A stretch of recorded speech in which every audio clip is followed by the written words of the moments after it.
De bien vouloir couper vos téléphones portables et mettre sur silencieux. Merci de lever la main afin que nous puissions vous donner le micro. Et maintenant, merci de bien vouloir accueillir à mes côtés le réalisateur du film, Robert Eggers.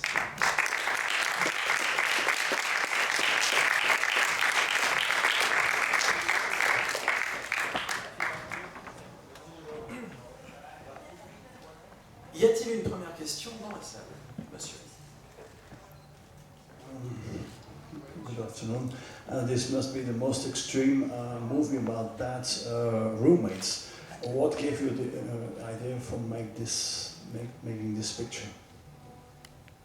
In the third year of no one wanting to finance The Witch, my brother and I had dinner, and he said that he was writing a screenplay about a ghost story in a lighthouse. And I was very envious of that idea, and I immediately visualized this black and white 35mm boxy aspect ratio, crusty, dusty, musty, pipe smoke, salt cod world and atmosphere. That was not what he was writing, but that's what I pictured.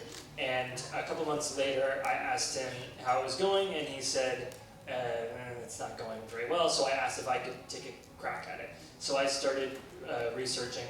I found a true story about two lighthouse keepers in Wales, both named Thomas, and that was sort of the beginning of things. I was wondering. Are you? Oh, I thought you were saying like stop. I was so about that to ask that. Yeah. No, go on. and both named Thomas, and so I realized that it could be like a potential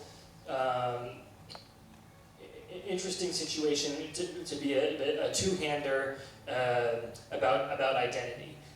So I worked on this. I also the midpoint in the film where Rob finds the mermaid on the beach. I had that exactly imagined quite early on. So a couple years ago, when I was trying to develop some other things, I got back together with my brother and we decided to work on it together, and kind of said, okay, I have the beginning, I have the situation, and I have the middle scene. Now we have to figure out everything else. La question portait sur le fait que c'est peut-être le film le plus extrême que monsieur a vu sur des histoires de colocataires, enfin de personnes qui vivent ensemble, de deux personnes qui vivent ensemble. Et est-ce que le réalisateur peut nous en parler un peu? Et il nous dit qu'en fait l'idée vient d'un moment où il était... Alors vous avez sans doute vu son film précédent, The Witch, et en fait c'était 3 ans dans le montage financier de The Witch. 3 ans après avoir débuté le montage financier de The Witch, il a dîné un jour avec son frère et ils ont discuté. Et son frère lui a parlé d'un scénario qu'il était en train d'écrire, d'un projet qu'il était en train de monter. Et ce projet, c'était une histoire de fantôme qui se passerait à l'intérieur d'un phare isolé. Et il n'en connaissait pas plus à propos de cette histoire, mais simplement le simple fait, c'était très évocateur, le simple fait, il a tout de suite imaginé un phare, à l'époque victorienne, il a imaginé un film en 35 mm, un film en noir et blanc, avec un format presque carré, etc., quelque chose de très graphique. Et il a tout à coup extrapolé tout ça. Et puis 2 mois plus tard, en fait, il a rediscuté, il a eu de nouveau un dîner avec son frère, et ils ont rediscuté de l'idée, et il lui a demandé alors où est-ce que tu en es de ton projet. Son frère lui a dit j'en suis nulle part pour l'instant, ça va pas très loin. Et donc il s'est dit, il a demandé à son frère, est-ce que éventuellement je peux moi faire un film en partant de ces idées, de ce thème, sachant que l'histoire que son frère avait écrite en fait n'avait pas grand chose à voir avec le film, et simplement voilà, c'est tout ce que ça lui avait évoqué qui a donné lieu à cette nouvelle histoire. Et donc son frère était d'accord. En partant de ce thème donc, de départ, en fait, Robert a repensé à une histoire vraie, et c'était une question, je l'avoue, un tout petit aparté, que moi-même personnellement j'avais envie de lui poser, parce que je connaissais l'histoire en question, moi aussi, qui était une histoire qui avait été racontée il y a bien longtemps dans les Pierre Bellemare raconte. C'est une histoire absolument extraordinaire. I'm talking about the true story. Oui, une véritable histoire de 2 marins qui étaient partis pendant 3 mois sur un phare, sur une île isolée, et qui ont disparu, mais on a retrouvé leur carnet de bord. Bref, et donc il est parti de cette histoire authentique, de ce que lui avait évoqué l'idée de son frère, du scénario, pour fabriquer un film qui était différent. Mais ceci étant dit, il voulait faire un film sur l'identité, sur la perte d'une identité, sans doute sur la folie. Et il avait quelques points comme ça. Il avait le point de départ, il avait l'ambiance de départ, le lieu. Il avait une scène qu'il avait en tête, cette scène qu'on retrouve dans le film, où Robert trouve la sirène sur la plage. Et donc voilà, il avait ces petits points, et il s'est tout simplement retrouvé avec son frère, ils se sont retrouvés autour d'une table, et ils ont développé le scénario à partir de ces quelques points qu'ils avaient pour aboutir au film que vous avez pu voir aujourd'hui. Y a-t-il une autre question dans la salle? Monsieur. Thank you. So my question is, sorry, I need to. What was the most challenging thing about making this movie? Because it's such a well-crafted movie, and I just wonder what was the most difficult thing for you. Thanks for saying so. I mean, nothing was easy. Everything was very challenging, to be totally honest. The picture edit was fairly pleasant. It wasn't without its difficulties, but that was nice. And the color grade, the colorless grade, was also simple. Everything else was fairly nightmarish, but fun. But the location was extremely punishing and cold and miserable in every way. And if this weather was nice, we couldn't shoot and we had to go inside. And if the weather was bad, we were shooting, but we were moving incredibly slowly and working. When we got into the studio, we couldn't make up for lost time, because if we were shooting in Vancouver or Toronto or the UK at a higher budget level, we would be working potentially with a crew that was shooting on 35mm more often. But in Nova Scotia, because of the films they're doing, it's like all digital. So everyone was remembering like how to shoot on film again. And then nobody remembers how to shoot on black and white 35mm negative. Because the people want to shoot on it. I mean, our focus puller in his 60s was saying, I shot a black and white negative when I was in film school. La question portait sur le tournage. C'était un tournage qui, sans aucun doute, était un tournage un peu compliqué, parce que l'endroit, le lieu de tournage, parce que la technique de tournage, etc., ça sans doute est un peu compliqué. Donc quels ont été les moments les plus compliqués, les choses les plus compliquées pour vous à gérer pendant le tournage? Et le réalisateur nous dit qu'en fait tout a été compliqué pendant le tournage. Quelque part, s'il réfléchit, il va nous dire que le montage était plutôt sympa, la colorimétrie du film, ajuster les couleurs du film était également sympathique, mais en dehors de ça, c'était un cauchemar. Et pourquoi c'était un cauchemar? Attention, un cauchemar, mais il nous dit lui-même un cauchemar sympa. C'est-à-dire, voilà, c'était vraiment très dur, on en a vraiment bavé, mais c'était sympa. Alors pourquoi? Déjà, pour commencer, il y a le lieu de tournage, qui n'était vraiment pas un lieu de tournage très accueillant, on va dire, ni agréable. Lorsque il faisait beau, comme c'était pas du tout ce qu'il cherchait à tourner, il tournait autre chose, il tournait des scènes d'intérieur, etc. Mais lorsqu'il faisait moche, alors à ce moment-là, il pouvait tourner à l'extérieur, mais comme justement il faisait moche, il faisait très moche, pas moche, Deauville moche, mais moche. Du coup, c'était très très compliqué, parce qu'ils avaient des temps de tournage qui étaient forcément très réduits, il faisait très froid, il y avait énormément de vent, etc. Donc c'était vraiment compliqué. Alors, et puis en plus de ça, il y avait un autre problème technique, c'est que s'ils avaient tourné, par exemple, sur un studio à Vancouver, au Canada, ou à Toronto, au Canada également, ou à Los Angeles, que sais-je, à ce moment-là, évidemment, il est aisé de trouver dans ce genre d'endroit des personnes, des équipes qui sont habituées à tourner avec du 35mm, du film. Mais dans le Nova Scotia, la Nouvelle-Écosse canadienne, il n'y a pas de gens qui filment encore comme ça. Donc toutes les équipes, elles sont habituées à tourner en digital. Et ça a été forcément assez compliqué parce qu'elles n'avaient pas l'habitude de tourner en film. Tourner en film et en digital, c'est vraiment deux techniques différentes et c'est un savoir-faire qui se perd. Donc voilà, tout ça pour dire que ça n'a pas été un long fleuve tranquille, mais voilà. Une autre question dans la salle? Monsieur. Bonjour. Je vous associe à une sorte de nouvelle vague du cinéma américain indépendant. J'ai l'impression que des réalisateurs comme David Robert Mitchell ou S. Craig Zeller sont à peu près dans le même univers. Est-ce que vous trouvez que les studios hollywoodiens sont plus faciles à convaincre aujourd'hui pour faire des films comme vous les faites qu'il y a une dizaine d'années? Merci. This German actually associates you to some kind of new wave of indie cinema.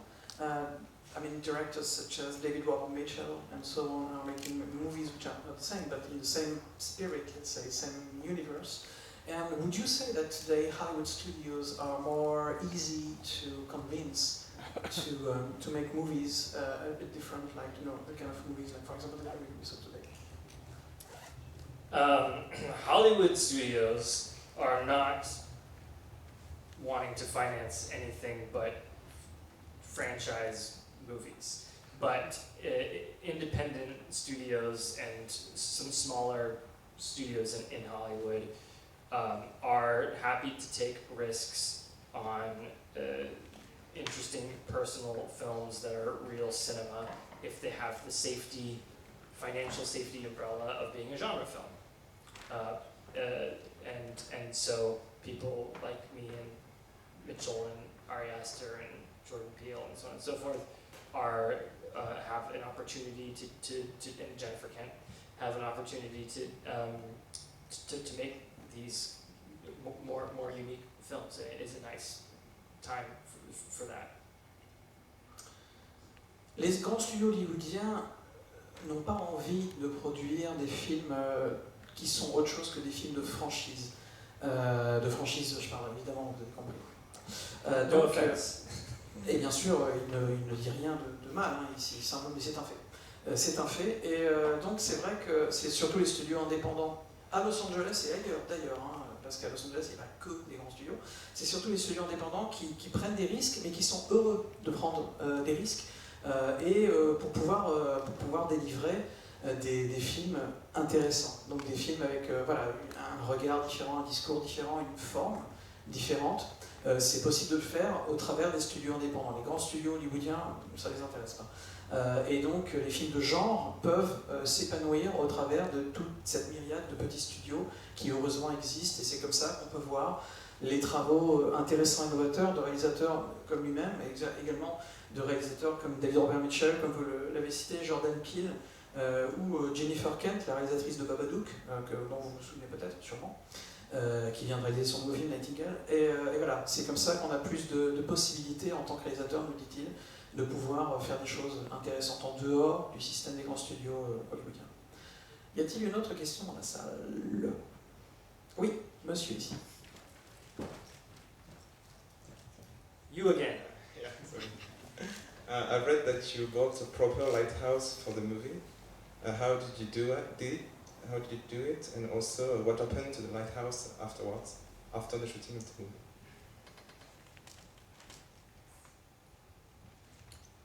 Okay. Sorry. Yes, we built every building that you see in the film, and the building a working lighthouse was difficult, and we were building it in the winter, and the seawater was freezing on the scaffolding, and it was difficult to make a structure that would be a temporary structure that could support the weight of the Fresnel lens, which was inside, because that lens weighs like 2 tons. So it was a bit. It was quite the feat. But where did you find the Fresnel lens? The Fresnel lens was built for us. Really? Yes, it was the most expensive thing in the movie. Yeah, I guess.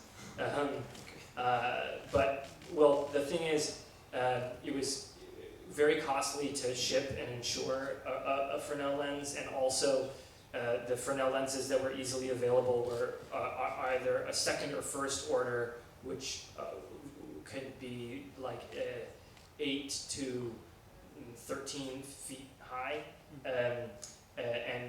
or they were very tiny and unimpressive, and we couldn't find a third order lens, which was the correct size for a 70-foot tall lighthouse. So that's why we had to have it built. And the town that we shot in wanted to keep the lighthouse because it was very picturesque and they thought it would bring tourists. But I mean, the shack might have stuck around, but the lighthouse is not made of real brick, so it would have just disintegrated. Ok. La question portait sur le phare que l'on voit dans le film, qui en fait a été construit de toutes pièces pour le film, ainsi que tous les bâtiments. Et la question portait donc sur ce phare, qu'est-ce qu'il est devenu, quoi, est-ce qu'il est encore là ou pas. Et le réalisateur nous dit, Robert nous dit qu'en fait, donc avec moi ils ont tout construit, que ça n'a pas été une partie de plaisir, parce qu'encore une fois sur cette île, qui est vraiment loin de tout, il faisait très froid, il y avait beaucoup de vent, enfin, c'était vraiment horrible en plein hiver. Donc construire tout ça, ça n'a pas été facile. C'est en plein hiver, l'eau de mer qui était, l'eau de la mer, quoi, il y avait des échafaudages forcément pour tout construire et tout garder. Et en fait, l'eau gelait sur les échafaudages, à quel point il faisait froid, quoi. C'était horrible. Et c'était très compliqué également de construire des structures temporaires, parce qu'au départ, évidemment, ils ont pensé à faire un truc temporaire, vite fait, du décor classique. Mais le problème, c'était notamment que pour le phare, par exemple, ils voulaient absolument utiliser une authentique lentille de Fresnel. Pour ceux qui ne connaissent pas, la lentille de Fresnel, c'est donc ce verre concave énorme qui a été dessiné par Monsieur Fresnel pour pouvoir faire en sorte que la lumière se voit de loin. Et une lentille de Fresnel, en fait, donc ils voulaient une vraie lentille de Fresnel, mais une lentille de Fresnel, c'est lourd, c'est très très lourd. Et le problème, c'est que les échafaudages auxquels ils ont pensé n'auraient jamais suffi à supporter le poids de la lentille. Donc, ils ont construit le phare. Et la lentille de Fresnel elle-même, d'ailleurs, a été un vrai problème, parce qu'il nous dit qu'en fait, aujourd'hui, on peut commander une lentille de Fresnel toute neuve, mais on peut la commander en deux tailles, soit énorme, c'est-à-dire genre 5-6 mètres d'eau, un truc absolument monstrueux, soit minuscule, mais entre les deux, il n'y a rien. Et à cause de ça, ils ont été obligés de se faire fabriquer une lentille de Fresnel sur mesure pour eux, avec une taille intermédiaire, assez grande, enfin pas non plus 4-5 mètres. Mais elle pesait quand même dans les 2 tonnes, donc c'était vraiment très lourd, et avec un petit échafaudage de rien, ça n'a absolument pas tenu. Donc voilà, ça a coûté beaucoup d'argent à fabriquer, ça a coûté également beaucoup d'argent pour transporter tout ça sur le lieu du tournage. Et à l'issue du tournage, en fait, la ville où ils ont tourné le film aurait bien aimé garder tout ça, en fait, ils auraient bien aimé garder le phare, etc., parce qu'ils se sont dit en plus ça pourrait peut-être faire venir des gens, ça peut être une attraction touristique. Mais bon, ils ont construit en dur, mais pas en dur, ils n'ont pas construit en pensant que ça durerait 300 ans. Donc, quoi qu'il arrive, évidemment, tout ce qu'ils ont construit a fini par se désagréger et a fini par disparaître. Donc voilà, ce que vous voyez dans le film n'existe plus. Y a-t-il une dernière question? Monsieur. Hello. I was talking to Richard Kelly a few months ago about Donnie Darko and what happened then with him with Southern Tales. I don't know if you noticed, but there has been some boos in the audience today. Some people booing. Cool. And and Sally, I'm a great fan of Southern Tales, and I'm a great fan of this movie too. But are you conscious that you made your Donnie Darko? That you have to watch in your career that you're not making a Southern Tales. How far do you go with your imagination? Yeah, I mean, I was developing 3 other things and this is the least commercial thing on my slate, but this is the thing that got financed. I made some very big choices in the movie. The genre tropes that I use are really on the nose, and the symbolism in the film is like ridiculously on the nose. But it's the film that I wanted to make, for better or for worse. Sometimes with some audiences I'll end up with pie on my face, but other times, people get it, and that's okay. But I think overall, even if I get some more divisive feedback as the film rolls out, it seems that I'm not in danger of Southland Tales. Oui, la question portait sur ce monsieur vient de nous dire qu'il a rencontré il n'y a pas très longtemps Richard Kelly. Richard Kelly qui avait explosé avec le film Donnie Darko et qui ensuite s'était légèrement, le souffle était légèrement retombé avec son film suivant qui était Southland Tales. Et donc la question portait sur est-ce que vous avez la sensation qu'avec ce film, parce qu'il a entendu quelques personnes pas contents dans la salle, et il se demande est-ce qu'avec ce film vous avez fait, ou avec le film précédent vous avez fait votre Donnie Darko, est-ce qu'avec celui-là vous venez de faire votre Southland Tales, et comment vous pouvez faire pour éviter de sombrer, revenir, etc. Le réalisateur nous dit qu'en fait il a développé 3 projets en parallèle, et que celui-là, ce projet-là, c'était quelque part le moins commercial des 3 projets. Mais c'est celui qui a fini par être accepté pour le financement, et c'est celui qui a fini par se monter. Donc voilà, il avait envie de faire ce film, il l'a fait, et il n'a pas calculé cela. En tout cas, il n'a pas encore il n'avait pas réfléchi à cela à ce moment-là.